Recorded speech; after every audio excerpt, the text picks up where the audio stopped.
Hey everyone, welcome to Straight Up Startups. Today is Tuesday, October 18th. It's just right before 6 o'clock. I know we're starting here a little bit early, but hopefully we're not catching you guys too much off guard. We got a great show here with Nick Hughes today. Some of the things we're going to be talking about is different success factors that are not IQ, talking about things that are important to founders, lessons from young billionaires. We're going to be talking about Google's new Sidewalk Labs project that they just released, actually, I think today, and talking about side projects, which is something that's very important for entrepreneurs. And then I'd like to introduce, as always, my friend Nick Hughes. Nick, how are you doing today? I'm doing well, Connor. Good to see Awesome. you, dude. Yeah, Nice. You have a good weekend and everything? I did. Seahawks won. Sounders, Didn't win. no. It was a good to see Seahawks win at least. Yeah, definitely. I don't know if you know this, Nick, but this is our 20th episode. Oh, that's huge. Yeah, which is kind of like a great milestone for us. I think it's almost been like a year since we first started talking about doing this show. So to see, I never expected that we'd actually even make it to 20. So I'm actually really impressed with our consistency and our ability to kind of reach these milestones every month. Hey, cheers to that. Cheers. Awesome.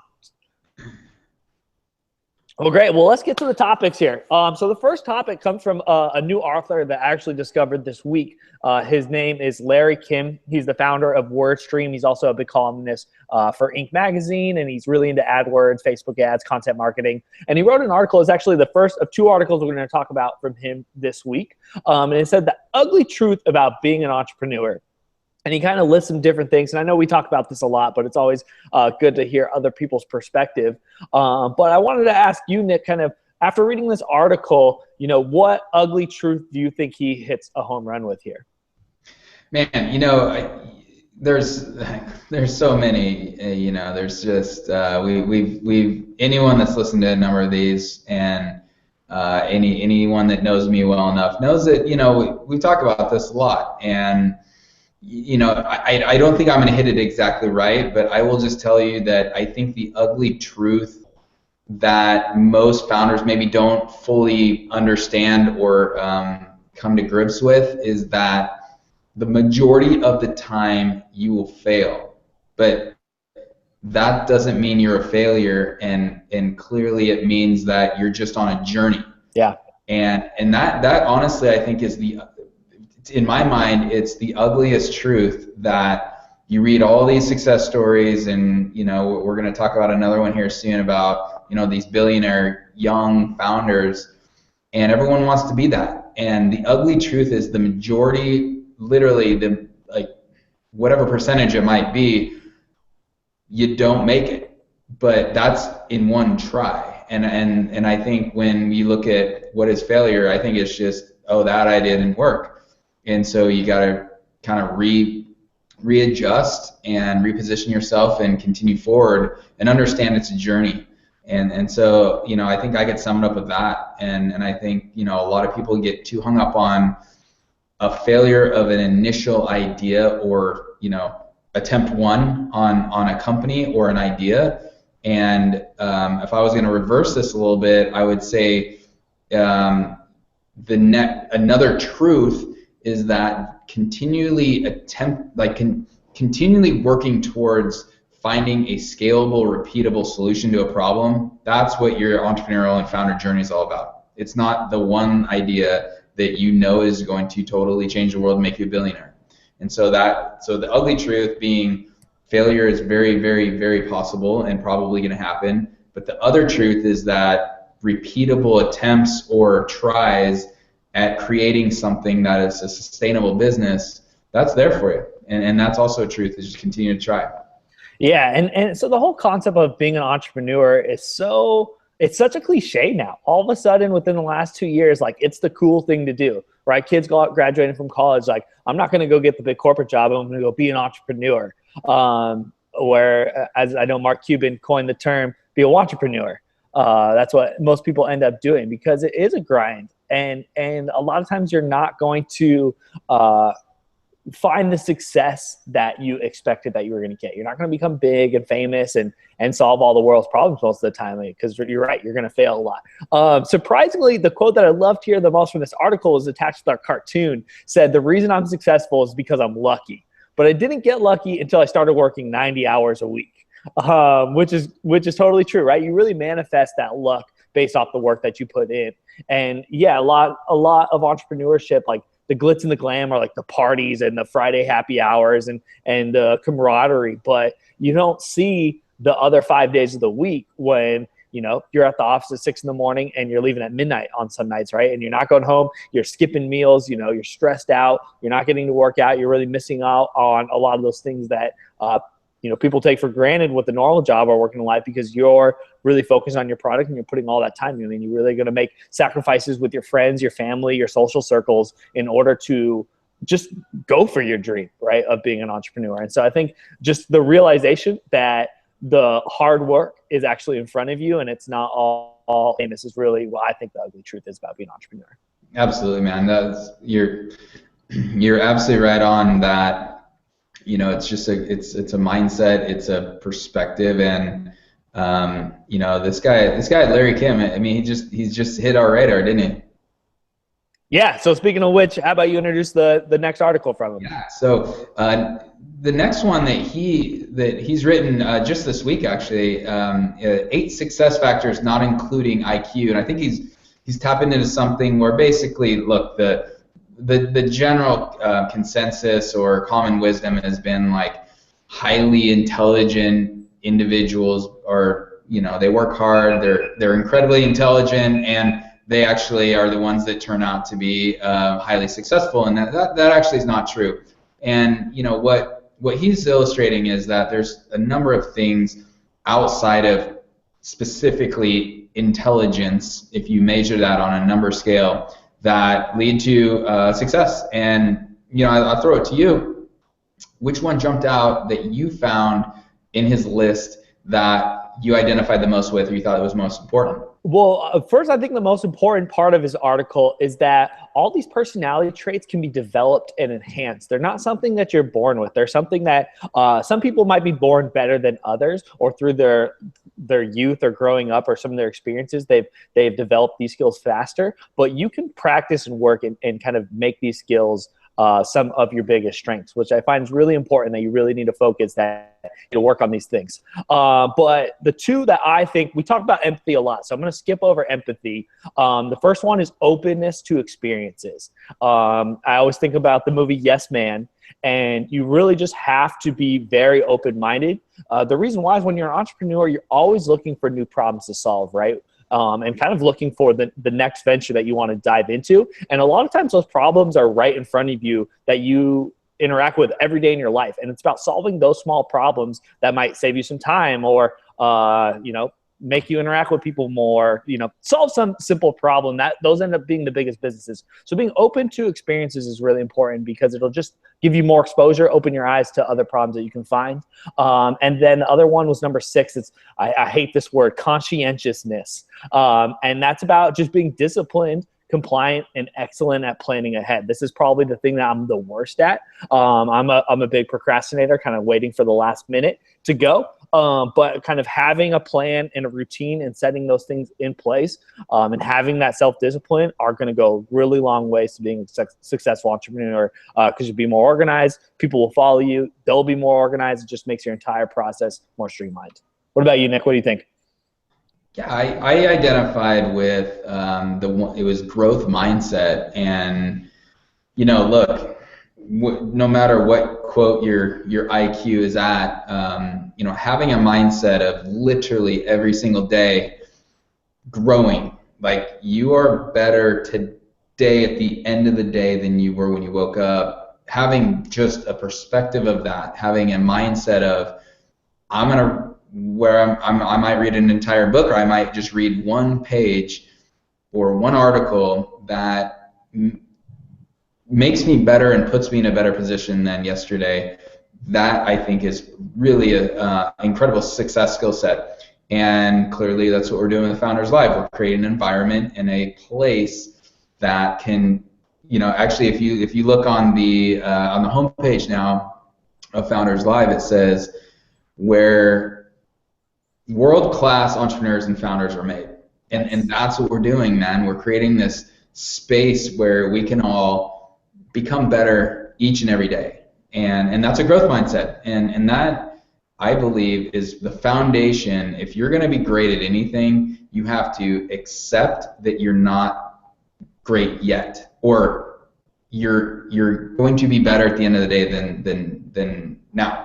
Because if you don't accept that, that means you think you know everything, or you're not open to embracing and learning more. And actually, what you just described, which was being open to new experiences, and that actually is a growth mindset as well. And so yeah, I really believe that if you look at anyone, call them a billionaire, call them just whatever you want to call them, a successful entrepreneur that might not be in the millionaire or billionaire stage, I think what you're going to find is they are a growth. They have a growth mentality. They identify that they want to learn every day, whether it's in person, reading articles, listening to podcasts.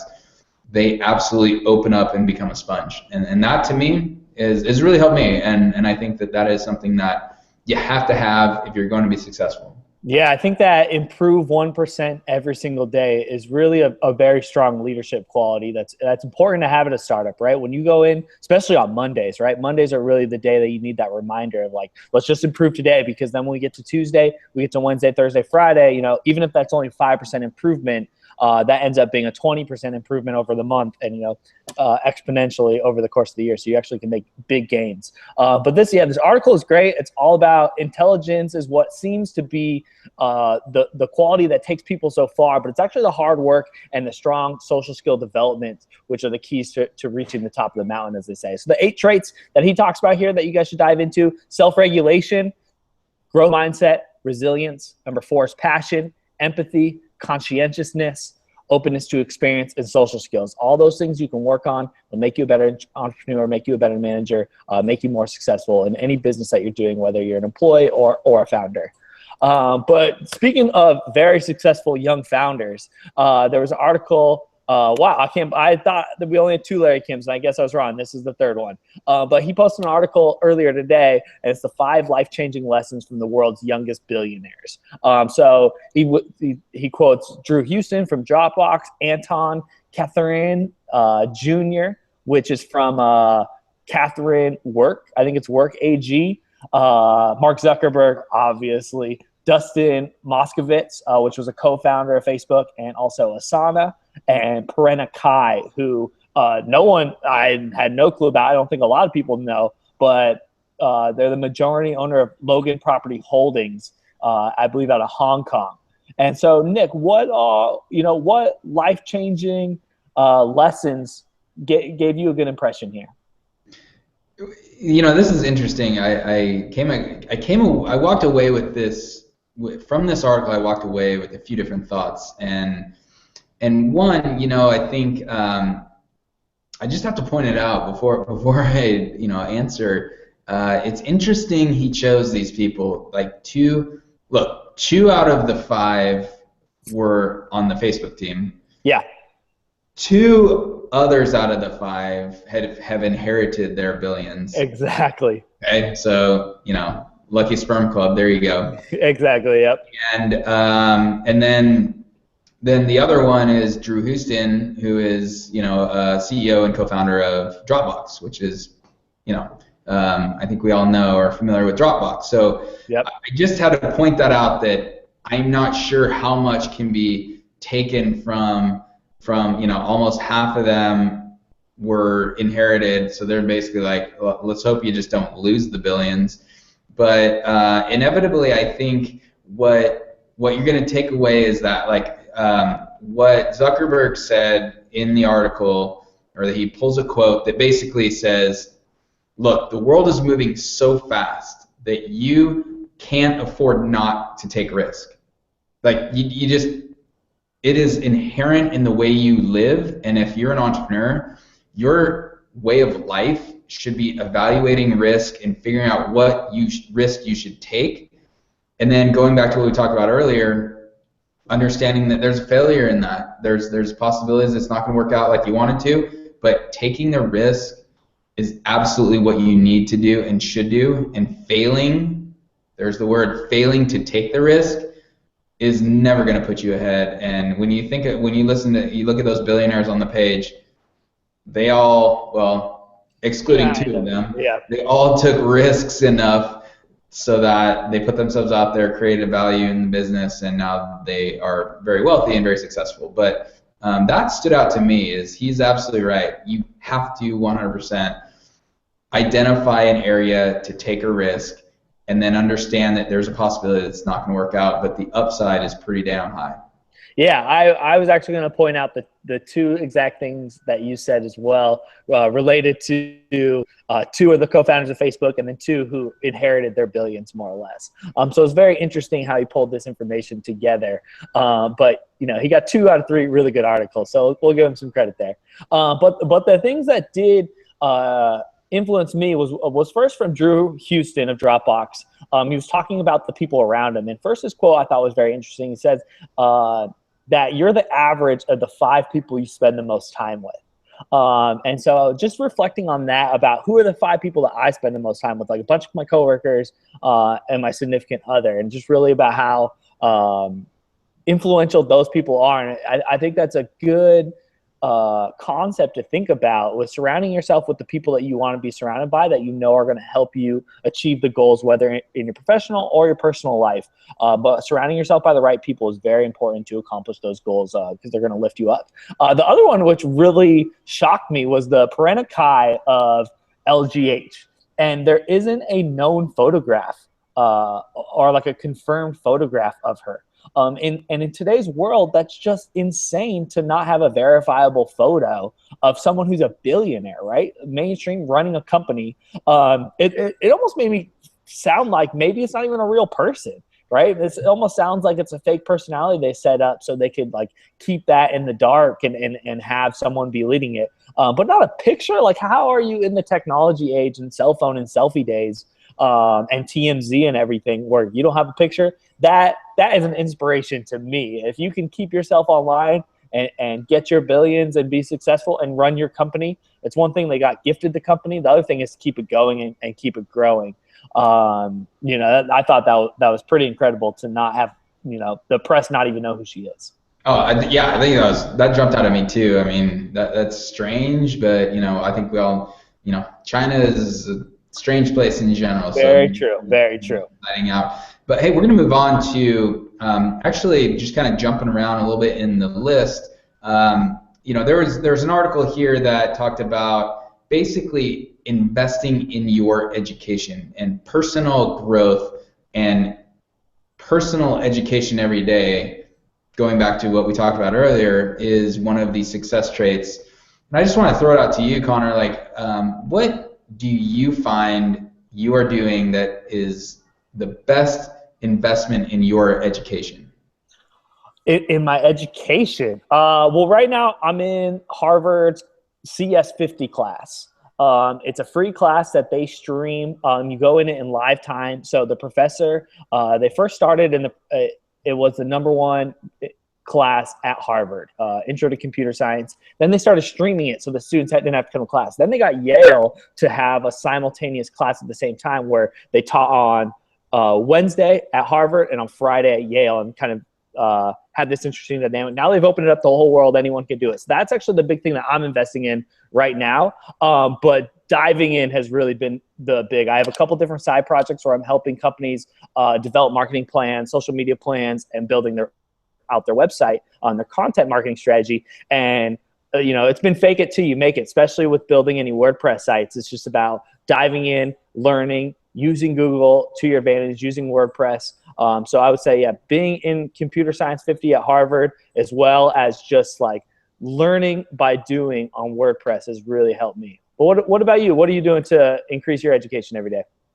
It's funny that you jumped into more, and you might just still be, or just be in that environment of, actually taking classes online, and that's awesome. I personally currently am not taking any courses or classes online, or even like in a physical world. But the way that I viewed this question is more about it's education, it's personal growth and education, and that should happen every single day. And what I've established a routine or a habit that, I'm not taking courses, or I'm not allowing a teacher or professor to be teaching me on a daily or weekly basis. I am searching out and putting myself in environments where I'm reading I'm reading stuff that's stretching my mind. I'm listening to, I just have created this habit of, I try to listen to something every day, a podcast. I'm reading, I probably read about, at least in the morning, half an hour to an hour, and then possibly other times of the evening. But my investment in my education is more about a consistent routine of ingesting information. And some of these podcasts I'm listening to are definitely kind of out of my realm of expertise, but it expands my mind and allows me to think on different angles and stretches myself. And actually, what it does in the end is that I'm not going to become an expert in that specific vertical. Like this morning, I listened to a talk that was, it was given in a Stanford class, and it was someone that his company is called Carbon, maybe Carbon 3D, that might be what it's called, but he was talking about 3D printing. And that was really cool to hear him just tell this class about what they're doing, and I'm learning stuff that, I don't fully understand the 3D printing world, but I'm not only better for it today, but it gives me a perspective on the businesses I'm building. And that is a habit that will just pay so much dividends in the end. So just a daily investment of time that you're listening, you're reading, you're watching these sort of things, that to me is what I'm doing. And I clearly want to evaluate, if I can have time to take, I think courses are great. It's kind of a forcing function. Yeah. But just the ability to just identify the minutes or hours daily that you put into this is what actually is the meaningful in the end. Yeah, it's very related to the growing 1% every day, right? Getting better. And it doesn't really matter where you're consuming that information, but as long as you're trying to get better and learning from other people's experiences, which is very important, then you're going to be accomplishing your goals and do it better every day. Cool. Well, the next article is talking about hacks for introverts.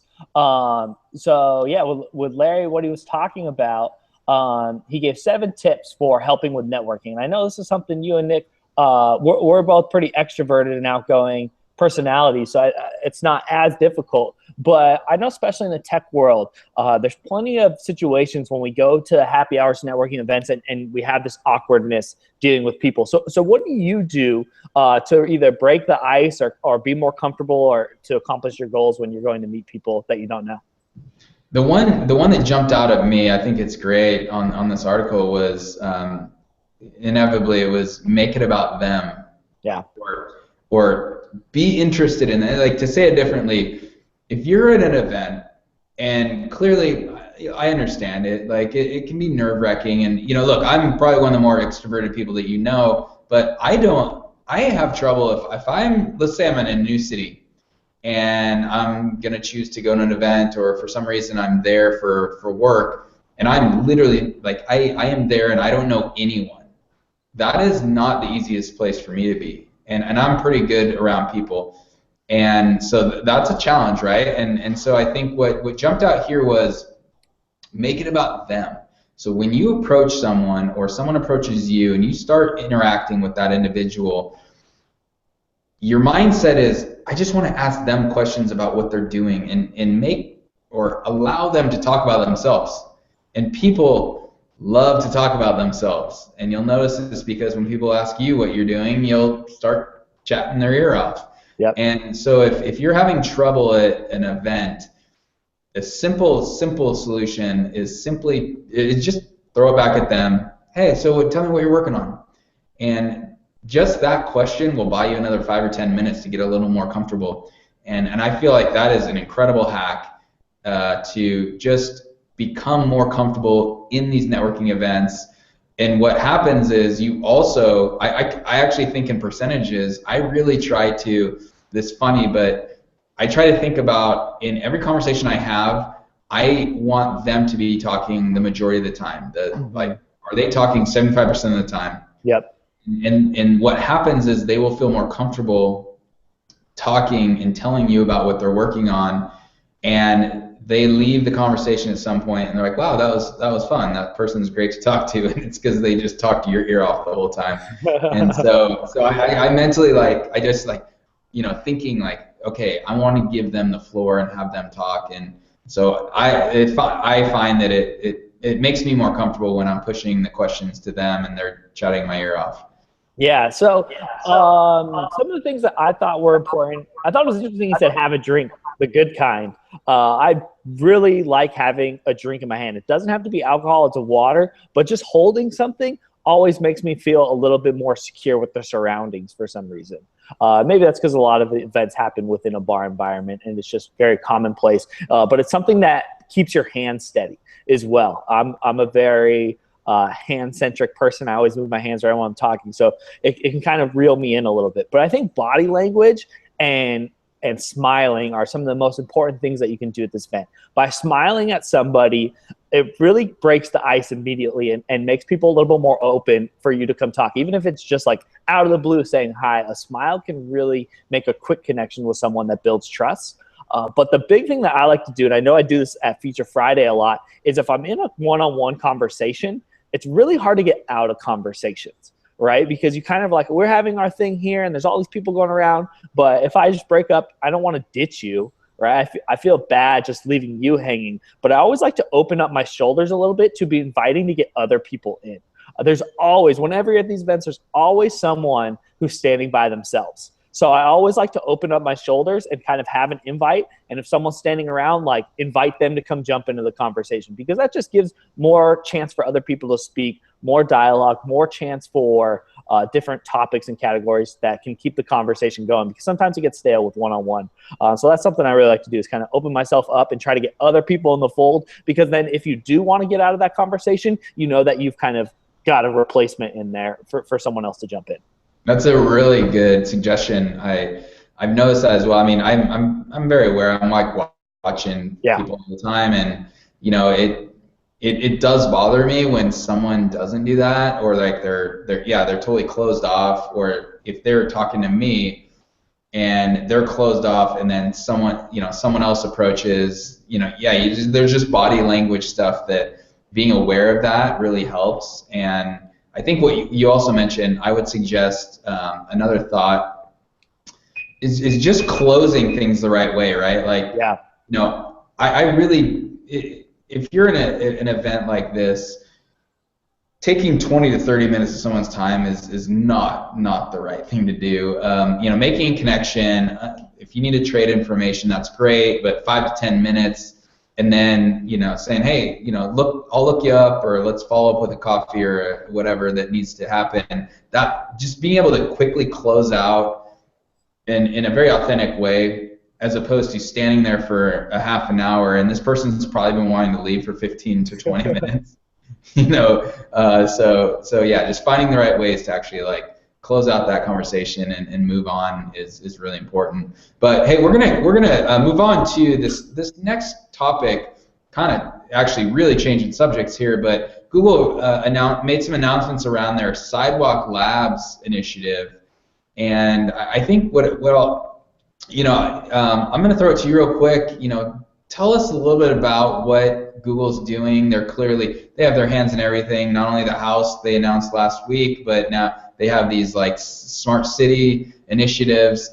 Just tell us a little bit about that, and then we'll jump into a strong question here. Yeah, so they put out a contest. I'm not really sure how the cities applied, but there was a contest to get a $40 million federal grant to make their city smarter, more or less. And so the winner ended up being Columbus, Ohio, but there were 16 other cities that also got kind of like a subset of that subsidiary to help them kind of figure out all their problems. And here in Seattle, we know what some of our big problems are. We got a housing crisis, transportation is a mess. We have a lot of issues coming up about getting our light rail to go to the further off neighborhoods, because we finally have a light rail that goes a little ways.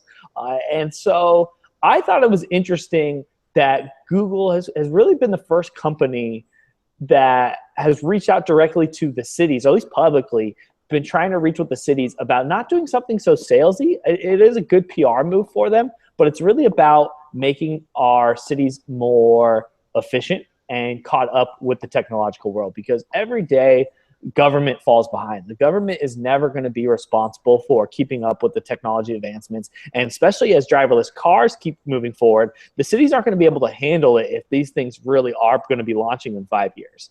They just don't have the infrastructure. And so Google's really made an investment to partner with these cities to give them more data analytics and more information to make better decisions about how can they make their city more efficient. And so Sidewalk Labs is part of Google, and they have two different projects. One's in New York. It's about pretty much providing internet on all the subways. But they also have another one. It's a transportation coordination platform called Flow, and it's all about getting just all the different transportation mechanisms on one platform, syncing up so they all talk to each other so they can make moving around your city more efficient. And so I'm really impressed by what Google's doing for them to say, it's a federal grant, so it's not necessarily them, but they've really been doing a big push with the fiber networks as well to keep the cities caught up with the evolution of technology.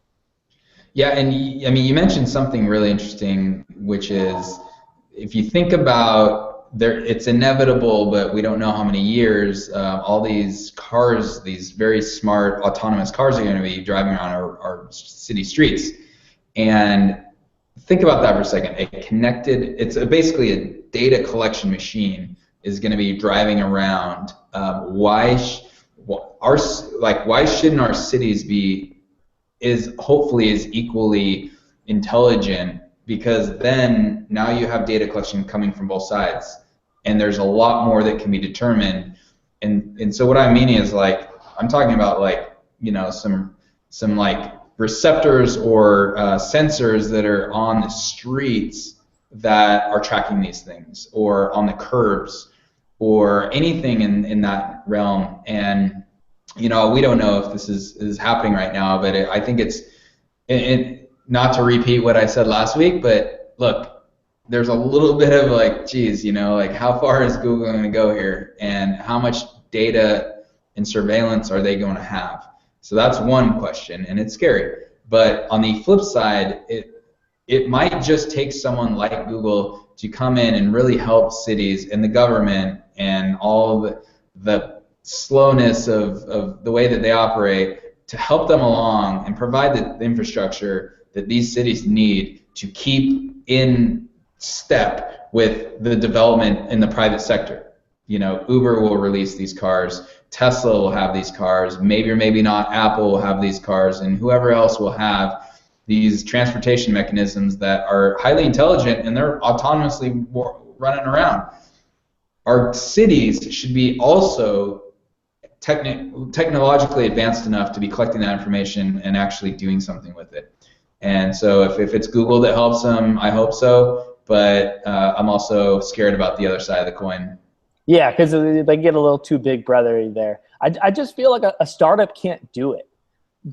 A big company has to take the responsibility to helping the cities get through this. And yes, that is giving them an advantage and giving them access to information that other companies don't have. But I just don't think the little guys have the infrastructure support, especially financially, to go in and get the job done. And Google. No, and not only that, but I mean, I think we could name, there's probably 3 companies that have just the computing power to do this, which is Amazon, Google, and Microsoft. And that is really the top 3, the 3 that come to mind that would be able to come in with enough muscle to be able, the infrastructure and the computing power and the intelligence, like that you know, who knows who else is in that line, but there's not many. You're right. It's not going to be small startups that come in and say, hey, city of New York, or city of Seattle, or LA, we'll power your grid. Do you think Uber and Tesla deserve to be in that category of companies who could accomplish that? Not yet. Not yet. It would be, you know, it'll take a while for Uber to get up to that. I mean, just the fact, and this is, I don't even know the numbers, I'm just pulling this out of an opinion, but just learned enough to understand the strength and computing power of Google crushes Uber. And actually, I don't even know if Uber might even be running on AWS or something, but there is worlds of difference and actually a decade of life of that company. So I don't. It'll be a while, but depending on the direction of Uber and where they go, they could end up being there at some point. Yeah, definitely. But cool. Hey, Go for it. yeah, we're gonna jump ahead. We're moving on here, and man, this is actually, I think it's a favorite of both of ours. But another Medium post that actually touched on using side projects for user adoption and growth. And the underlying issue here is that just writing a blog or putting out a podcast is, I mean, especially writing a blog, maybe podcast might work, but the fact is that you really can't expect that you're gonna drive growth to your company by simply just writing every day or writing every couple of days. It's too busy, it's too noisy. There needs to be there's other aspects of putting these user experiences out there to draw attention to your product. And basically what we're looking at here is a company pushing out a product or a service that's actually not their main business driver. And what that does is create attention, drives attention back, and hopefully users or customers back to their core product. And I know that both of us have some side projects and some things going on. What is your thought on using side projects to drive growth in the major business side of whatever thing or company that you're building? I love this topic. I'd never really expressed it in the way that this author was able to put it out there, that if you find a complementary way to utilize your technology, by having a spin-off might just reach a different segment of the internet, right? And some other people are going to find it, which will eventually lead to your site, which is just genius. This whole concept is kind of blew my mind, because I feel like I'm still in like, oh, we need a blog. And so it's very impressive. I think it can be worrisome, because there is the problem with being too distracted. If you have someone who can take the time and create something really fast and see if it works and do the whole fail fast concept, then that's great. But I am worried that some entrepreneurs might look at the wrong way and invest too much time into it, which is kind of scary. But I think it's got to be you got to pick your battles the right way.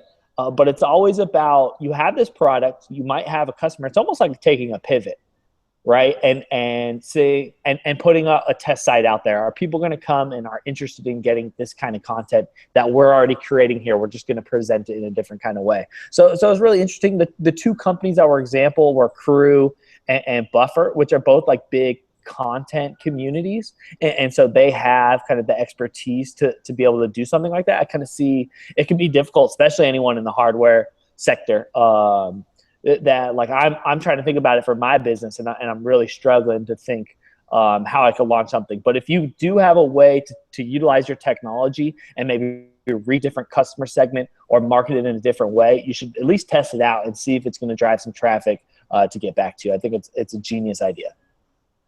Yeah, and the whole point here is, here's the underlying factor, is we as consumers hate to be advertised to. We just, I think everyone is in the same boat, which is, please do not throw another advertisement in my face. And the more they happen, the more diluted and we just push them aside, and we don't even pay attention to them anymore. And so the question is, how does a company continue to drive traffic, and we're talking about organic or non-paid traffic, to build their business and build their customer base? And I love this topic because it's eliciting creativity, it's eliciting value proposition. So one of the underlying statements here was figuring out, how do you add value to the people? And it could be free value, it could be just like, so one of the examples was the Crew, which is essentially it's a marketplace for creatives and designers, if I remember correctly. Yep. And one of their free offerings was every day they would post 10 photos that you could just use for free. Like, here's a photo. Like, and Yeah. we're talking about like a creative community where these people are probably every day creating visuals, creating landing pages, and the crew just basically said, hey, we're going to put out this landing page, or this, I think it might have been a blog, that just had 10 free images, really beautiful images for the community to use. And what happened was they just started to attract a ton of traffic, and that then filtered back to their core platform.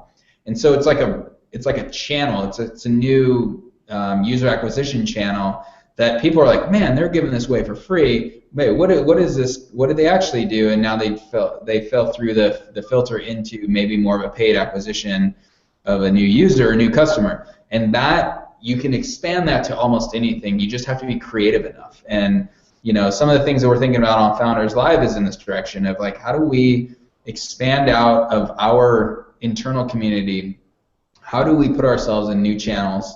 How do we offer value for free, and yet then hopefully bring people in and they become more of a valued customer and user? And so I think just the lesson here is side projects, if they do not if they don't get too far into sidetracking a company or even a solo entrepreneur, they will bring more users if you like just apply the same concepts, which is be experimental, be fast failing. So figure out what could work. If it doesn't work, drop it, try something new. But the whole point here is you're not just getting lost in the sea of another blog post. You're actually evaluating and trying, trial and error around how to drive more attention to your company.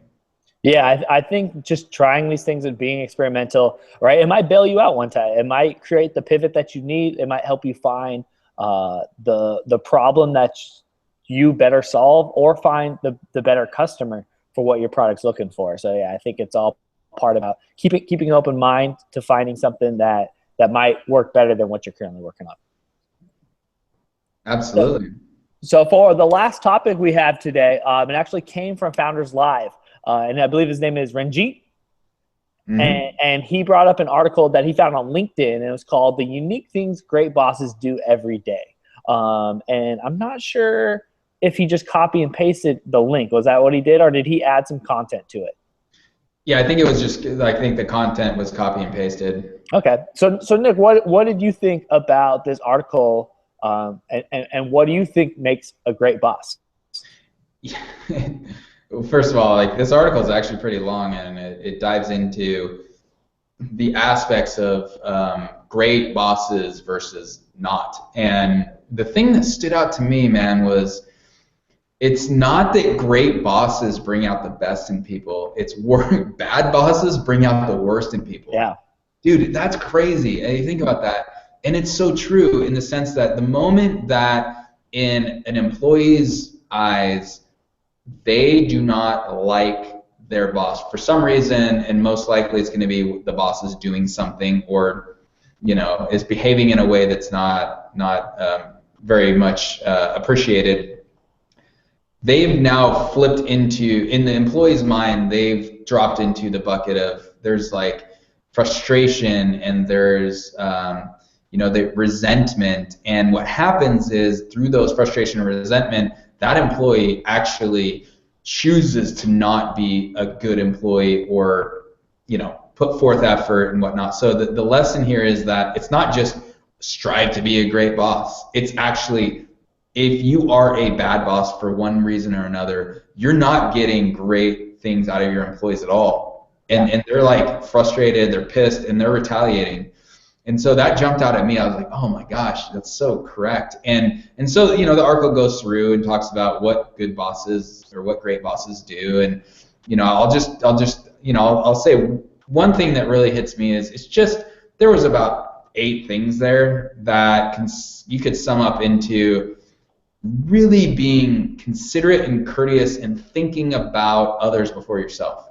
So investing in your employees, like being engaged in their wellness, in their growth, in how you treat them, and how you appreciate them, and how you give them, how you lead them. That's how you become a good boss, I think, is consideration and honesty and truth and authenticity. And if you anything reverse from that is where people just start hating their boss.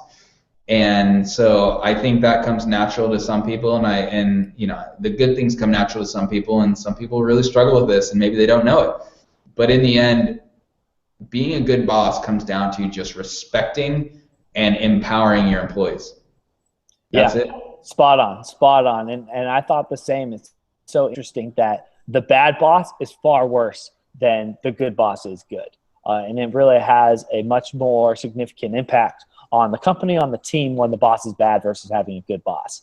And I think you're right. Also, it's about being selfless, which is so interesting of a concept. And I think that's where most bosses and let's say managers really struggle when they get put into that managerial position, because it's really difficult to all of a sudden, especially if you're promoted from kind of an employee position to a managerial position, to switch and have that empathy of what are my employees going through. Because a lot of times if you're the manager, your employees are there just to do their job, right? They don't have the same type of investment usually the manager or the boss does, or not as much, right? So they care about what they're doing for dinner, right? What they're doing with their friends on the weekend. They're not the same investment of growing the product and building things and getting out there. So you really have to have that empathy for these people have a life. Work is just a means to get paid. So you have to respect those things, and giving them some of that freedom will really go a long way for them gaining your respect. But it all just comes down to having empathy for them, being a little more selfless, and understanding that their needs need to be met. Because if your employees are happy, they're going to be more productive. And as a manager, when they're more productive, that is pretty much the only thing that's going to lift you up and make you look better. So you really have to make sure that you're nurturing those people, to lift the whole team up. Yeah, and another thing that jumped out was just how, you know, like they had taken a poll or something where employees felt if a boss or a leader withheld information, it actually was like detrimental. But what's weird is that leader feels like they shouldn't be releasing some of this information, whether it could be negative, it could be, you know, it could ruin morale, you know, those sort of things. But yet in the end, what happens, and it's like the weirdest thing actually, that not telling the truth or not being authentic or transparent in the end drastically hurts that team more.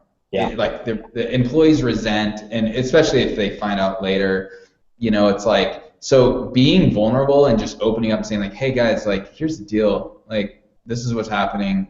We all need to, and I'm not saying like every single day you're just like, you know, like killing your team. I think that is clearly something's not working. Yeah. But and that's where it's a delicate balance. But in the end, a leader has to be equally strong, but also authentic and somewhat transparent in what's going on, because employees really hate the alternative. It is what it is, and we've all been there. Like like at some points we're employees, and maybe at some points we're leaders, and I think we've seen both sides. It's tough, right? But dude, being the employee and then not knowing exactly what's going on, but sensing something's all up. I mean, clearly, it's just like that. That is not a way to earn respect if being a leader. Yeah, and I think that's probably one of the biggest struggles for especially people who are in their first startup or new to startups is learning to transition. It's one thing to read and try to be a good leader, but then learning to be a good manager and manage those employees and keeping them happy as well. It's a full-time job in itself, so it's tough to grow your product, grow your company, and be taking care of those people. That's why it adds up to like 90 hours a week. Perfect, but that's all we have for this week for topics. Nick, you got any parting words for us this week? I know we got an event at the end of the week, right? Yeah. If you're in Seattle, come out to Feature Friday. Happens every month. This one's at It's Friday the 21st. We work downtown here at the Holyoke building, and it's going to be packed. It's going to be a packed event. We usually have about 100 people there every month. It's great. And yeah, if you're not in Seattle, then maybe reach out to me and let me know if you want it in your city. We'll maybe find out a way to get it there. Ooh, excellent. Well, thanks a lot for meeting with me, as always, Nick. We are off next Tuesday, but we'll be back in 2 weeks. We'll look forward to seeing you guys then. Find us on founderslive.com. Hit up with your questions, respond to our posts. We look forward to talking to you guys in a couple weeks. Peace. See ya.